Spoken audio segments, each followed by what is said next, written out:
வணக்கம் மக்களே. 2026இல் தனித்து வேண்டாம். திமுக, பாஜக இரண்டையும் ஒரே நேரத்தில் எதிர்ப்பது நடைமுறைக்கு சாத்தியமில்லை. யதார்த்தத்தை உணர்ந்து கொண்டாரா நடிகர் விஜய்?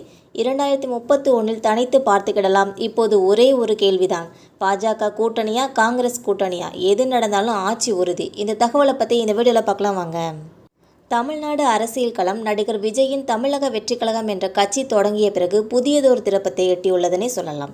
2026 சட்டமன்ற தேர்தலை இலக்காக கொண்டு களமிறங்கும் நடிகர் விஜய் ஆரம்பத்தில் தனித்து போற்றி என்ற தீவிர நிலைப்பாட்டை எடுப்பார் என எதிர்பார்க்கப்பட்டது. ஆனால் அண்மைய அரசியல் நகர்வுகளும் ஆலோசனைகளும் அவர் தனது நிலைப்பாட்டிலிருந்து விலகி யதார்த்தத்தை உணர்ந்து ஒரு முக்கியமான கூட்டணி வியூகத்தை நோக்கி நகரலாம் என்ற கேள்வியை எழுப்பியுள்ளன.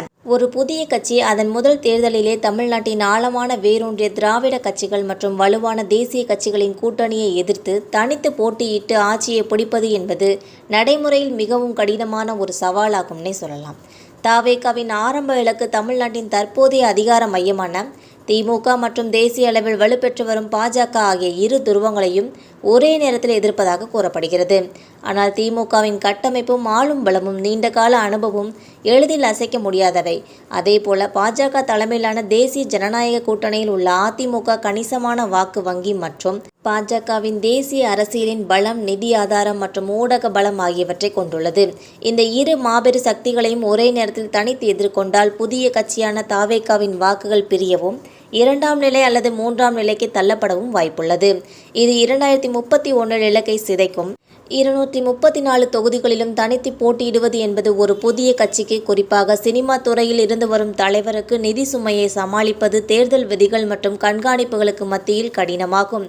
நடிகர் விஜயின் அடையாளத்தை அரசியலில் பதிவு செய்வதற்கும் அடையாளத்தை நிலைநாட்டுவதற்கும் தனித்து போட்டியிடுவது ஒரு வழியாக இருக்கலாம். ஆனால் ஆட்சியை பிடிப்பது என்ற இலக்குகள் அதுக்கு உதவாது. இதனால்தான் விஜய் அவசரமாக ஆட்சியை பிடிப்பதை விட தனது முதல் தேர்தலில் ஒரு சமமான மற்றும் நிலையான அரசியல் அடித்தளத்தை உருவாக்குவதை முக்கியமாக கருதலாம்.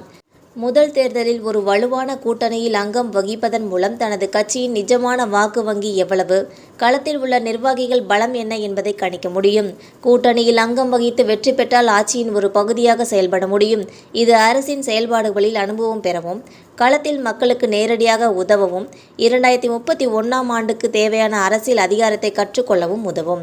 ஒரு வலுவான கூட்டணி கட்சியுடன் இணைந்து தேர்தலை சந்தித்தால் மக்கள் மத்தியில் தவேகாவின் பிம்பம் எளிதில் சேதமடையாமல் அனைவரையும் ஒன்றிணைக்கும் மாற்று சக்தி என்ற அடையாளத்தை நிலைநிறுத்த முடியும். தனித்து போட்டியிட்டு ஒருவேளை திமுக ஆட்சிக்கு வந்துவிட்டால் அடுத்த 5 வருடங்கள் அரசியல் செய்வது விஜய்க்கு மிகப்பெரிய சவாலாக இருக்கும்.